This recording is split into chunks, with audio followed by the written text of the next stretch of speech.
Comparison is the thief of joy. How can you not compare yourself in the music industry? I was just like, let's just have fun. No walls, no boundaries, no limits, no like rules of what music should be and should sound like. It just does not matter how many times you prove yourself. You would just constantly have to break the doors down over and over and over again. Hello and welcome to the Eras podcast, where we get into the music and moments that have made your favourite artists who they are today. I'm your host, Abbie McCarthy, and in this one, I sit down with Grammy Award-winning Irish superstar Cian Ducrot. Cian was classically trained from a young age. He's toured with Ed Sheeran, and he's built up this amazing connection with his fans through his openness and vulnerability. I'm really looking forward to this one, so let's get into it. Welcome to the Eras podcast, Cian Ducrot. Hello. Hello. How are you? It's so nice to see you. I'm good. Yeah, it'd be better if I was outside in the sun, but... Yeah, sorry about that. One of the hottest days of the year. We've dragged you into this hot studio for a big chat. It's nice and cool, actually, to be fair. It's Yes. good temp. Okay, good. Keeping me happy for now. Yeah. Do you know? Well, we've got to keep you happy. We've gotta. You could be a diva these days. Yes. Luckily, I know you're not, but Do I haven't... you know that? Are you sure? Do you know what? You have only been here, 10, 15 minutes? Yeah. Is that the tipping point? Yeah, it could be. You start flipping things. So, where's my water? God damn it, this thing should always be half full. You could be different because I haven't seen you since you won your Grammy. I mean, what a sentence that is. Yeah, I feel like you haven't seen me in longer than that as well. Yeah, it has actually been ages and ages. Yeah. But that's quite a significant thing Milestone, yeah. in your life. Yeah. How was that night? You know, the biggest night in world music. I imagine it was pretty special and unforgettable. Yeah, definitely very unforgettable. Crazy. Never really thought that I would be at the Grammys that soon, I think. It kind of came out of nowhere in a way. Mm-hmm. So it was like just one of those whirlwind things that you're like super unprepared for, and then suddenly you're just like there, and then you're like kind of imposter syndrome kind of vibe. But also like, it's just very weird. It's the Grammys, and it's like everybody ever is there, and it's that thing that you've dreamt of your whole life. So for anyone that's missed it, this is for Best R&B Song, isn't it? Yeah. For Saturn, which you worked on with SZA. How was it working with SZA? Like, how did that connection even come about? Like, where were you when you got the message, like, SZA wants to work with me, let's go? I was working with SZA was like terrifying first. I don't think I've ever been so nervous in my life, but it like goes back to like, I think basically she followed me one time on Instagram. I think it was from a video I had made of me like behind the scenes making a choir for my song I'll Be Waiting, and doing my like with my friends making our own thing, and just a stupid video in the studio. And I don't know, she followed me from that, and then sort of was just like liking and commenting on some of my posts, and that was the max interaction. And then I think I was in a meeting one day, and I went to the toilet, and I was sat on the toilet in the middle of this, not in the middle of the meeting, but I just, I had a coffee, so I needed to get to the toilet quickly. And as you do, open up your phone, and I just had I think it was my first DM, first time she'd reached out, and I think she was just asking me like, hey, when are you going to be in LA next? Like, I want you to help me finish my album. And I was just like, okay.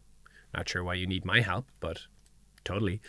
So sort of got myself there as fast as I could, hung around, waited for another message, and then eventually... Still on the loo? No, now I'm in LA. Oh, now, right. Oh, sorry. I've missed some steps. I basically... Thought you were still in shock on the loo. 20 minutes later, I'm in LA. That's how fast I got myself there. It was that quick, almost. Yeah, it was almost that quick. It was like, I'm just going to go. SZA was like, I'll fly you out whenever you can, but I was like, I'm not waiting for these logistics to like happen, and I'm just gonna get myself there. Yeah. So I went, and then I just waited around, honestly, because she's kind of a hard person to get hold of on DM. So I kind of just was like, I'm gonna be there. Text me when you need me, around, and I will hang around until I hear from you. So that's what I did, and then one day I get a text message from SZA, like an iMessage, just from this number with no name on it, obviously, because I hadn't saved her number, and it was like, hey, it's SZA. And then I was like, this crazy screenshot for my memories later on in life. And and it's also like one of those prank texts you get where they're like, hi, it's this person, send me some money. Yeah. Is this real? Yeah, is this actual really SZA? So it was kind of crazy, and then I was kind of, she was just like letting me know like what the situation was, where she was when she'd be in the studio, and then one night she just said, hey, I'm in the studio tonight, like come through. So I was like, okay. So then I was honestly really like terrified, and I've been in situations and I've met people and stuff like that. I don't know why I was so nervous for this one. I think there was just like everything about her songwriting and about her music I found so sort of amazing and so unique. And I think that was what was like quite terrifying about going into the room, because I was like, I don't know what I'm supposed to do here. Like, you know, I'd never felt that feeling before. I was just like, okay, this is my one chance at something that like I'd worked for so long, and then I went in, and then I think it was honestly like 4 hours before we probably even wrote anything, and SZA was just like finishing like Kill Bill and like a bunch of amazing songs that I was like, whoa. The album wasn't out, so I was just hearing all these songs, and she was showing me like backing vocals she had done and like choir stuff. She's like, it's not as good as your stuff, but like you know, and I was like, I think it's a little bit better than mine actually, but glad to hear that you don't think so. I love that though, because she's a fan of you and you're a fan of her, and you're just there in that moment, just, you know, both respecting and loving each other. I just felt super, I was like, why am I here? I'm like in this like one of the greatest studios in the world, where like Michael Jackson made Thriller and SZA made SOS, and I'm sitting there and I'm just like, I'm so out of my depth. I have no idea what's going on. And then the way that she works and the way she writes, honestly, I was just like, my mouth is like on the floor. I was being mind blown. Gave a couple of suggestions of things that made it into the song. Came up with some melodies and lines and harmonies, and just kind of like helped in any way that I could. But I think that was maybe my biggest fear, was because I'm an artist and I work with other writers. The thing I hate the most is when a songwriter gets in the way and starts just like trying to put their idea. And like SZA is so unique in her melodies and her things that I was like, that's not like, I'll just help in the way that I can, but I'm not going to come in here and be like, oh, you should sing about this, and like, what about this concept? And I was just like, it's the worst thing ever. If you're a songwriter and you do that, you should just quit your job, because nobody wants that. And I was like, I don't want to be that person. So I'm just going to, I don't know what I'm going to do, you know, because I'm just like, I don't want to like annoy her, step on her toes, get in the way. So I was just in like, the corner, like, hi. Basically, I was just like, so like, I just want to facilitate in any way that I can, but like really she didn't need my help. Like, she's so incredible. And so just every now and then I suggested things, whether it was a lyric here or there or a melody or an idea. And then there were a couple of things that I had sort of suggested that when the song was sort of finished, I went home, and the next day she sent me a version of it, and she was like, can you record now some of these ideas that you were singing yesterday, whether they're harmonies or like different things. Oh, so the backing vocals were recorded after? They were recorded after, cool. Just on one of these. No way. In my Airbnb that I was in LA, and I brought my laptop and my stuff, so I could just instantly record it, send it back, and like loads of them made it onto the song, and then it was kind of, I didn't really hear anything about it. Then when I congratulated her about her album coming out, she was like, oh, Saturn's gonna make it for the deluxe and all this, and I was like, cool to hear, but probably won't, you know, things change so much, like I didn't expect anything. And then a couple of months later, it's like she performs at a show in New York, and a friend of mine sends it to me and is like, have you heard this? I'm pretty sure this is the song that you are a part of.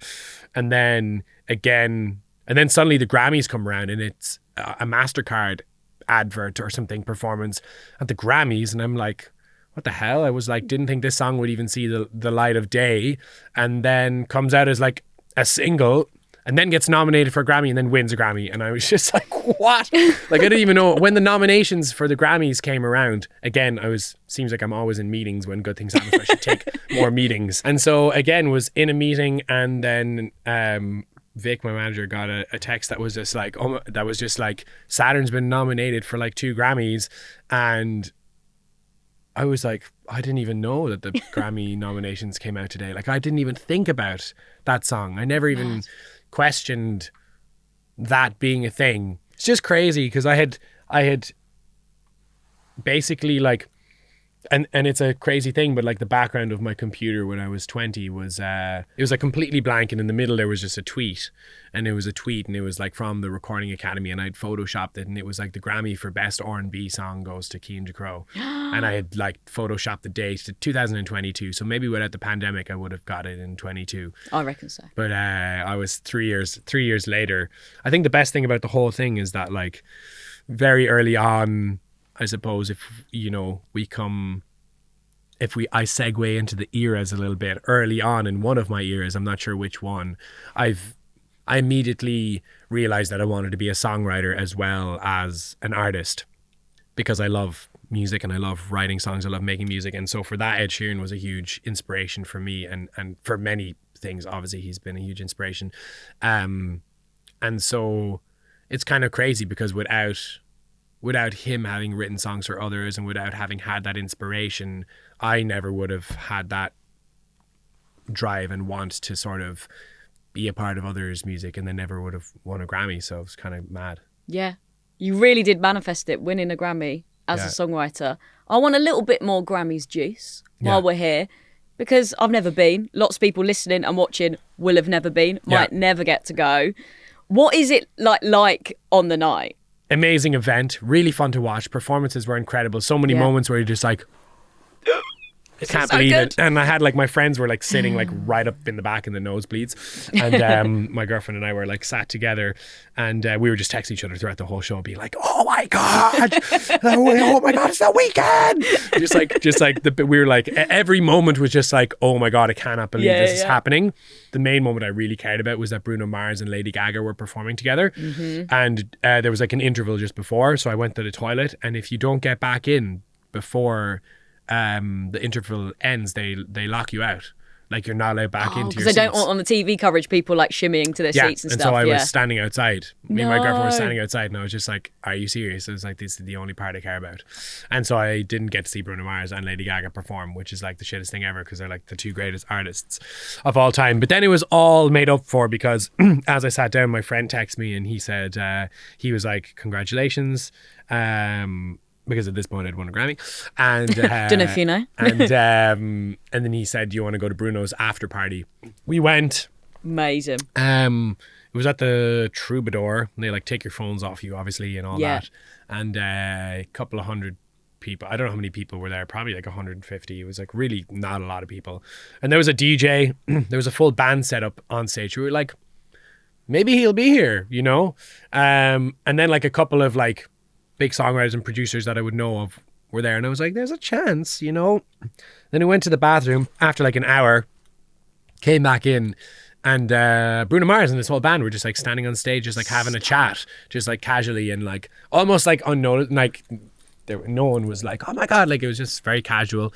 And then they just started playing, and they just played covers for like 2 hours. They took like an interval, and then right at the end they played one Bruno Mars song.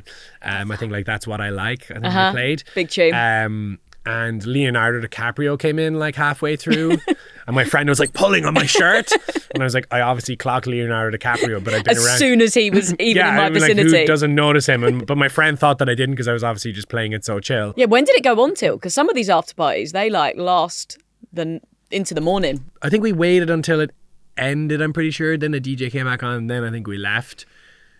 But like we considered leaving before Bruno was done, because it was just like they played for so long. Like they really played like covers for ages, and it was so loud, and we weren't drinking, so it's like wasn't like getting absolutely fucked up, and then just like you know the night goes on. Like we were all sober, so it was a bit like I'm actually quite tired, you know. It's been a long day, might have to go, bro. Like, but I'm glad we stayed. Me and my Grammy need to rest. You know what I mean? And I was like, I mean it was amazing, and it was like I'm so glad we watched the whole thing. And then they played Bruno Mars song at the end, and it was like it was really phenomenal. And like he's so legendary and so incredible. And he just played like bongos for most of it. Like he was just like banging the bongos, and every now and then he'd be like, yeah. Oh, stop, because I'd be lapping that up. It was absolutely mega. But after, like, he wasn't singing that much, which I love. It was mainly his band that were like performing and rapping, and like it was very impressive. It was really, really cool.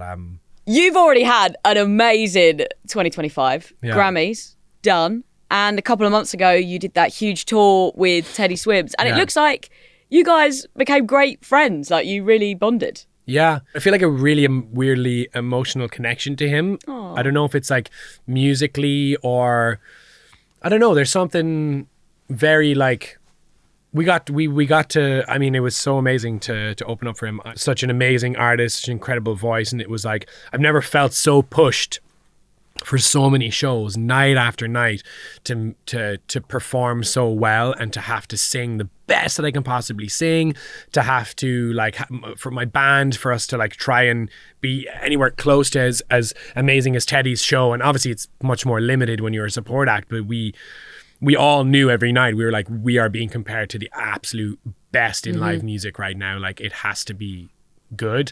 And I feel like we all just like progressed so much in that tour and changed a lot. And I found a lot of confidence in myself, a lot of confidence in my voice, just from even just watching Teddy and the way that he just sings, and he just doesn't care what anybody. He's just like, I sing the way that I want to sing and do whatever I want to do, and I'm amazing, and that's it. I don't know if he thinks that way, but that's what it comes across in like this beautiful like just ease. And yeah, I don't know. I think Teddy and I guess we just like built this like bond and this friendship that went even deeper, and I think we both maybe like really admire each other, respect each other, and we both love music, and we love singing, and we love, I know we love the emotion of it. And so like when we would get on stage sort of a bit into the tour, Teddy asked me to come and sing with him on stage, and we would sing one of our favorite songs together, and that sort of really like connected us.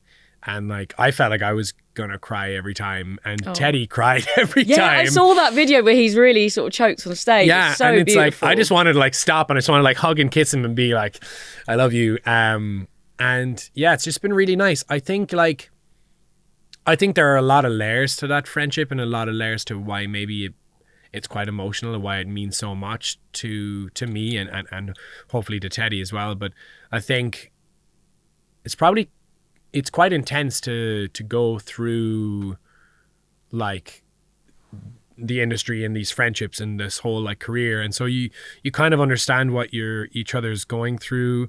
You respect each other, admire each other, you understand the struggles, but also like when it's like a real genuine friendship that is just like based on like loving each other, and really like I really admire the artist and the person that Teddy is. And those friendships are rare. Like it was something that Ed Sheeran told me, which was basically like the only thing you get. I think a lot of people don't realize this, but he's like, and it's the most important thing, but the only thing you get from being friends with somebody is the friendship. You know, if it's a famous person or whatever, it's like, and that's the only reason you should be friends with somebody is Absolutely. Because of the friendship. But I think a lot of the time you don't actually get on with someone, and sometimes these friendships are forced, and sometimes, but I think there was such a connection there that I have, whether it's with Ed, but also the connection that I got to sort of make and nurture over this time with Teddy was that connection of like, this is like a real friendship, and this is like so rare as you get older to like make those friendships. And you know, I don't know, I think we just felt like it's like, you know, I'll be there for you, you know, and I know that you'll be there for me, and it was like in a situation where maybe that's uncommon. And yeah, it just felt really like profound. And so I think like every night when we were singing together, it was very much like kind of us expressing like the admiration, the love we have for each other as friends, and as, you know, just like, yeah, I think it's really cool. And I think the music has a weird power of relating that, and I'm really, really grateful to Teddy, you know, for the tour and for all the, you know, opportunities and the exposure and the love from his team, and like and then to join him on stage, and for him to open his stage up, to have me up there with him. So it's like, it was just sort of, I felt like every night I was singing to him, I was basically just being like, thank you. Sometimes on tours, the support slot's sort of just stuck in a dressing room. They don't even necessarily get to meet the artist. You've had the complete opposite experience where you feel so deeply, you know, connected to him. That's so beautiful to see. Every tour is so different, you know. When I toured with Ed's it seemed like his priority was to hang out with me. I was like, does he have nothing else to do? Yeah. But Ed has been doing this for so long. Literally the king of it. The king of it. Yeah. Like, stadium shows and looks like and his priority was like, but also Ed is like iconic, and he knows that like I'm in my dressing room probably freaking out, and I'm like, oh my God, Ed Sheeran, I've never met him. And so he really helps break the ice. He nurtures the friendship. He really gives you that time. And that was like a very unique situation, and that's how we built. And also, we weren't there for long. It was like 7 shows gone. It was like a week and a half or something. And so it was amazing that Ed took that sort of conscious thing, but also it's like he's probably not even thinking about the rest of it. He's done it so many times. With Teddy, what was different is like, this was his biggest tour ever so far. First like arena tour, huge moment. It's like the pinnacle of his career, is like exploding, one of the biggest songs of the year, like insane. And I'm like, if that was me, I would be like, I wouldn't even know where like half of the people are. I'd be like, oh my God, what is my life? What is happening? I'm on my like arena tour. And so like, it's just every tour, every situation, it's so unique and so different. But Teddy just had so much love, and I think because it just happened in that nice organic way of like, I understood how intense this must be for him, and I wanted to respect that. He wanted to respect us, and we were really, really blessed to be on there. And I think the friendship just like built from that. It built from a real like kind of loving place, and a place of, you know, admiration and respect. And I think that's like one of the most powerful friendships you can have then, you know. The artists we speak to on the Eras podcast all have one thing in common. They rely on their favourite tools to bring their music to life. So when inspiration strikes, having the right gear at your fingertips can make all the difference. So if you're a producer or a musician thinking about an upgrade, today's sponsor, Gear for Music, can help. With their second-hand trading programme, refreshing your setup has never been simpler. Have you got an instrument you're not using? Just head to gearformusic.com/trading, search for that item, and you can get an instant valuation. Musicians across the UK and Europe can trade in all kinds of instruments. So whether it's a guitar, a synth, a drum kit, even an orchestral instrument, and you can turn that into cash or credit for your next upgrade. And if you're looking to save money on that next piece of gear, Gear for Music offers a huge range of second-hand instruments and equipment, all quality checked and backed by a 12-month warranty and covered by a 14-day money-back guarantee. So, are you ready to level up that setup? Make room for something new? If so, head to gearformusic.com/trading and start your next chapter. Well, people will be seeing you do these massive shows, whether it's with Teddy Swims, with Ed Sheeran, your own huge shows, hearing your songs on the radio, like, you know, having all this really well-deserved success. But I think it's really important, and a big reason why I wanted to do this podcast is to show the sheer hard work it takes, you know, to get to this point. Can you give us like a Cian plotted history from a young Cian to the artist we see before us today? Like maybe from that first time you picked up an instrument. Well, I started music when I was really young, because it was like in my family, and my parents are classical musicians, and like that was what I was studying, classical music, from a really young age. So essentially I was kind of born into music. So that it was more of like, the music was the obvious choice of like a career. It was never like, when did you realize you were going to do music? It was more like, was there a point where I questioned doing music, you know? Because just felt like in your blood, like yeah, destined. It's just obvious. It's like music is the obvious thing. That's what people do as a job. Music was always like the constant, and different genres, different styles. You played in bands with my brother, you know, we discovered rock and roll, and we played so much. Like pop music was something I discovered, I guess, a lot later, different genres and stuff like that. I probably started songwriting, I would say, I think the first pop song I ever sang was The Man Who Can't Be Moved by the Script. I started to discover pop music through like Michael Jackson and Eminem, these like albums that I just found at home and stuff. And yeah, then kind of through that, through a lot of musical theater, weirdly, I discovered, like, I remember A-Team by Ed Sheeran, and there was like we were singing it in a summer camp or something, and I was like, oh, this is so good, and started to kind of discover these songwriters, and I was like, oh wait, I'd never seen that side of it. I'd kind of seen the rock and roll side, these bands, Guns N' Roses, these iconic stars. I'd seen stuff like Michael Jackson, Eminem. And then suddenly I just saw this side that was a bit more like recent and more broken down, whether it was like Ed Sheeran and it was just like, oh, this guy from outside of London and just like kind of busking and writing songs and playing pubs and I was like, oh, that's like a thing. You can also just be like a normal person, like you don't have, even though all you realize everyone is, but at the time you're like, oh, stars are stars, and totally. That's it, you know. And then these boundaries are starting to be sort of revealed and open to me from people like that. There was a friend of mine, his name was Ryan O'Shaughnessy, and he was doing like Britain's Got Talent at the time, and he was from Ireland. And I was like, oh, he's doing it. I was like, I was trying to add all these things up, and I was like, could I do that? Like, and that's when I started to kind of like dabble into songwriting and pick up a guitar and like be like, maybe I can write like pop songs. Maybe I can write a song about this girl that I love that doesn't love me back. And like classic. And it was like, honestly, I was like, there's so much heartbreak, and I was just writing stuff that was like, I'd say those songs I wrote back then are probably filled with so much more heartbreak than like anything ever. It was like, and like they're all like private on my YouTube now and so embarrassing, and it's like I would post them up hoping that she would like see them, and it's like, did you see that thing I posted? It was yeah, did you see that one that I posted? Like I didn't put my face in, but it was and that was kind of like the first introduction to that. And then I started realizing you could busk and like make money from like playing on the streets. I'd seen like a friend do, and I was like, oh, I might try that. So went into town with my guitar and opened a case up and started just like singing acoustically, and started to make some money and be like, wait a second. And then I started to like learn the songs that I would need to learn to do that.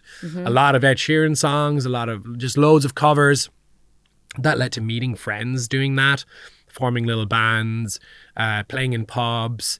The one thing I will say is I feel like I always had to like, always felt like an outsider, like always had to fight for anything that I wanted, whether it was just a gig in a pub.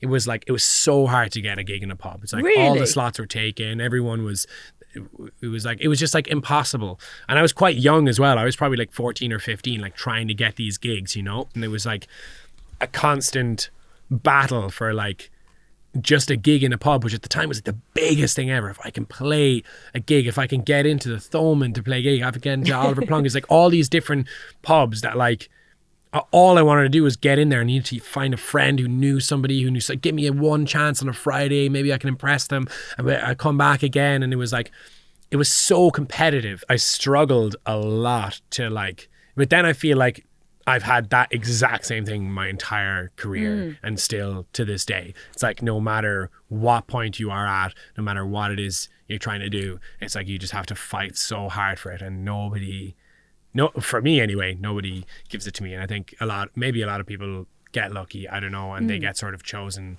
by the industry, and it's like, we'll help you even if like nobody knows who you are, we will give you everything. And that's great, and I think like it's amazing that the industry can do that. But I think like for a lot of people it's not like that, and you just have to fight, and you just have to like, and for me it was like everything I tried at, I had just had to try so hard, years, whether it was writing songs, making YouTube videos, getting noticed, getting any streams, getting signed, finding a manager, like all of it. It was just like the most, like the battle of just like, oh my God, like when am I just going to give up? Yeah. You know, like Would you change that though at all? Because surely that has made you and, you know, instilled such a drive in you. I would definitely change it. 100%. If I could have all that shit handed to me, of course, who wouldn't? But I would be a very different artist. Yeah. So it's like, I probably would change it and it wouldn't be the right thing to do, 100%. But who wouldn't?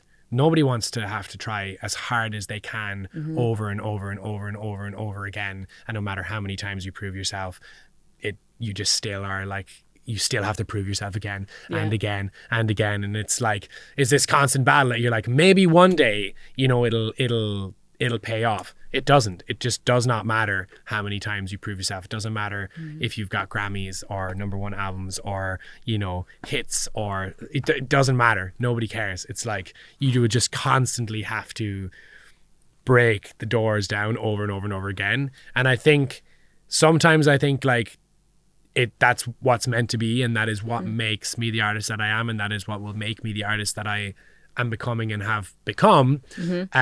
But other times it is really hard, because it's like they say all the time, like, comparison is the thief of joy. And it's like, how can you not compare yourself in the music industry? It is impossible. It's the only industry where every single day you're just being told to compare yourself. Look what this person's doing. Look what this person's doing. Oh, look at this. Blah, blah, blah. Look at all the stuff that you don't have. And it's like, how am I supposed to not compare myself? You know, it's like, it's physically impossible unless I just throw my phone in the bin and just like try to become some like hippie artist that just, I don't know. I don't know how it's possible. So it's like, you don't have a choice but to face all of this stuff and somehow build like the toughest skin possible. I will say that like trying to do things and then achieving them is probably greater than just like maybe things happening easily. Because it's obviously a huge accomplishment. But then there's also the side, which is something that Dermot Kennedy said, where he's like, when you work so hard for something your entire life for like 10 or 15 years, when it happens, it's kind of just like, well, finally, you know. Thank God I finally got in. Yeah, you know, you're like, it took so long. Chipping away at this for years. Yeah, and so I think it's a lot of that. Did you ever have a moment where you considered giving up? Or do you think you always knew that music was your path? I always knew the music was my path, but I also definitely considered giving up so many times. Yeah. But I would never give up. That's basically the issue. I think the issue, not the issue, it's the amazing thing, but it's also like, I can't give up. So it's like, I will always be searching for, like, striving for that thing. And I do think that that's the only thing that like keeps me going, and like knowing that whatever it is I dream of, whether it's a Grammy or anything like that, that it'll eventually happen, because I'll never give up. It will. I believe that if you don't give up, eventually these things work out, and they happen when they're supposed to happen. Like, you become the artist that you're meant to become. You eventually make the music that is the right music to be discovered or whatever. But I did have moments, like I do remember like a time sitting, I think I was like a time where I was like kind of couch surfing, and I had nowhere to live, and I was just like sleeping on people's sofas, and I was in Brixton in a Costa Coffee, and I remember I was just sitting at this table, and it was like a shared table with like people who I guess are just trying to like work or whatever, and I just remember I just sat there and I was just crying, and I couldn't stop crying. And I just felt like I was like, I've always believed that this is what I was meant to do, and I always like trusted it, and I was always like, there's no way I would like have this drive and have this love for music and this passion for sharing my music and these like dreams and these visions in my mind if it wasn't meant to be real. And then I was like, but maybe I'm just fucking crazy, and I should just give up, because it's like, it's clearly not working. I've been, you know, I think I was maybe like 20, 21 or 22 at that time. And I've been trying to do it since I was like 13. I would wanted to be an artist. I was writing songs, posting videos, like trying everything I could try, moved to London, like, and so I was just like crying, because I was like, maybe I should just give up. Like, maybe this is not the thing. But then like, what am I supposed to do with my life? And it was weird. It was hard. And I remember like speaking to people about it, speaking to my mom about it, being like, how do you just like do something when like it's just like not working? And she was like, you just do it, you know, you don't have a choice. And like, I think like it's really strange, because I actually like, I remember I left and I just left Brixton and I went into town, and I went walking up like Regent Street, and I randomly bumped into some friends, and I remember bumping into them, and they were like, how are you? And I was like, I'm actually like so not good, you know, like I was not gonna lie. And I was like, I'm having the worst. It's been tough like the last while, and they were just like, it's gonna be fine, you know. And I guess I needed to hear that, and then I just kind of like, and then you just pick yourself up, and you're just like, whatever, it's fine. I wouldn't do anything else anyway. So I was like, what am I crying about? I would just still be doing this. And I think that's the thing that I always come back to. It's like, it can be really difficult, but also as much as I'm talking about it now, I very rarely talk about it, and I very rarely even let myself talk about it or feel it, because it's like, I'm so lucky. I have gotten to an amazing place already in my career. I've achieved so many things, and I get to do this for a living. I get to tour around the world. I get to meet fans. I get to make music, and I have like an incredible life. And it's like so much more beneficial to just see the glass half full or three quarters full, or for many people this would be a very full glass. Overflowing glass. An overflowing glass. And it's like it's an amazing thing. And it's like, in the end of the day, you know, if climbing a mountain was just about being at the top, you would just take a helicopter to the top. Absolutely. So it's like, you know, it's about the climb, and it's about the journey, and as hard as that journey can be, and as many times you can feel frustrated and whatever, it's like, that's the point, you know? Yeah. And it's given you that gratitude, as you say. Absolutely. Let's get into that next chapter then. You are back in business with some amazing new music, that second album on the way, and this is the one that artists really feel pressure on, especially if you've had a really successful debut, which you did. And I think it's really important, isn't it, to make sure that you're actually making music that you want to make. Yeah. You're not being told to do the same again. 100%. The second album is obviously scary, but I think the only two fears that exist no longer really exist. The two fears that I would have is like, oh, if your second album has no success, you're done. But Noah Kahan, his moment was on his third album, and Sabrina Carpenter's on her seventh album or something. Yeah. So it's like, it literally doesn't matter anymore when you have, what happens? It's like, you just make another album. Yeah, you got to back it with your chest. You're the one who's making it, and you've got to sing it for years and years to come. Yeah.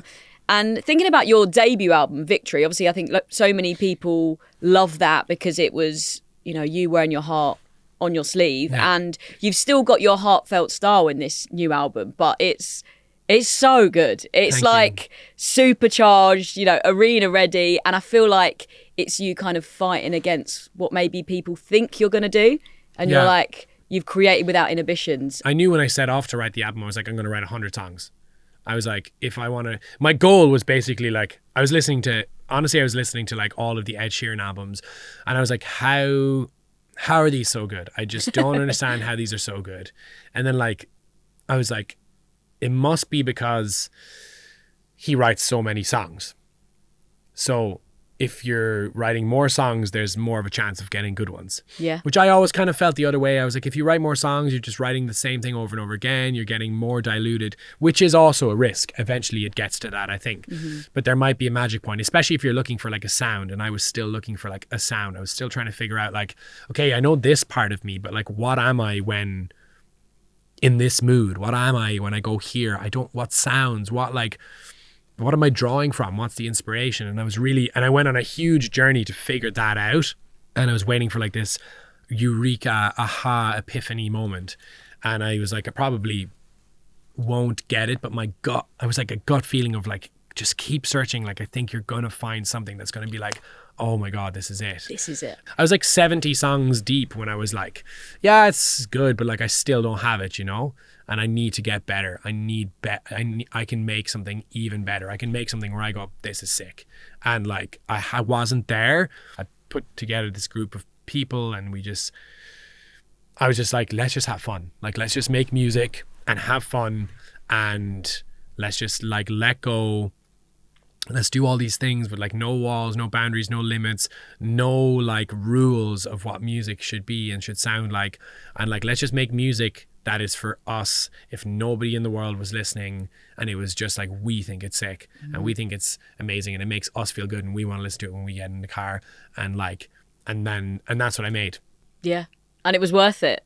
The first thing we heard from the new record felt like it kind of instantly connected. Who's Making You Feel It? And obviously your good friend Ed Sheeran was like, this is the one. Yeah. This is the one you got to lead with. And I guess if he says that, you got to go with it. Kind of knows what he's doing. Yeah, well, Ed's outlook was basically like, you don't start with the biggest song. He was like, don't start your album with the one that everyone thinks is a hit. He was like, that should be like the third or fourth song. First of all, he loved the song. He was like, this is amazing and it's really unique, and it feels very like you and very fresh, but also it's not what people expect, and it's not necessarily going to be the biggest hit, but it's a really great one to start with that sort of sets the tone of like, this isn't going to be just the same thing that, and it has allowed me to really create a world and to become the artist that I wanted to be through that song being first and through Little Dreaming being second. It really like, I think without those songs and without that order, I wouldn't have been able to, I wouldn't have found a direction in the creative and the sort of world that the album existed in. Yeah, it must be amazing having someone like that in your corner, you know. To have probably your biggest inspiration and your biggest role model in a way, be somebody who's opened themselves up to you and will give you advice and be there for you, you know, when you need them. It's crazy. Like, you can't even imagine that. Like, my teenage self at 15 or 16 or even at 20, like, just would have never believed that, you know. So he gave you some good advice to get this new era underway. Yeah. Let's talk about the album title, Little Dreamin'. What's that about? I felt like the song Little Dreaming really represented the name, just really represented the album. And I struggled a little bit because I was like, do I want to name the album and a song the same thing? Which I did do on the first album as well. The album had a completely different name. And then, like, really last minute, it was just like, I think Little Dreaming's the name. It just feels like that should be the name. And I was like, I'm not going to not make that the name of the album just because of the fact that there's a song. I was like, if anything, it's even more encapsulated by the fact that there is a song that talks about so many things. And the song's essentially about being a man and wanting to express yourself in ways that have been like sort of that you're like not allowed to, you know, or that it's, if you do that, you're gay, or you get called all these names, which, you know, I feel like was just something that randomly came along at some point, and it wasn't always like that actually. And it's all like made up, and it just annoyed me so much because I was like, I really see myself as the kind of person that doesn't let that affect them and doesn't let like what people say sort of affect them and what people think of them. And I had to deal with so much of that growing up. But then like, it actually does affect me, and it did affect me, and I changed the way that I was, and I worried about how I was behaving so as to not like come across in the wrong way, or like, I don't know, it's so stupid because it's just like, it's such a shame, isn't it? So do you think you had maybe like more of a flamboyance when you were 100%. younger, and then you've restricted yourself? Yeah, definitely had way more of a flamboyance. I used to like dress up in my mom's clothes, and I just didn't care. Like, I just did whatever I wanted. But bit by bit you get bullied, and so you start to go, oh, I'm just gonna not do this just to avoid it. Even if you disagree, you're just like, oh, I can't be asked walking into school again and someone being like, oh, you're such a loser, like, and calling you all these names, and you're like, oh, it's just easier if I just conform. And sometimes I'm way more masculine, which is a made up thing, than feminine, and sometimes I might be more feminine or flamboyant or whatever it is, you know. It's like every day you just show up differently and you're just being yourself. And I think we need to stop, like, it's never going to happen because there's just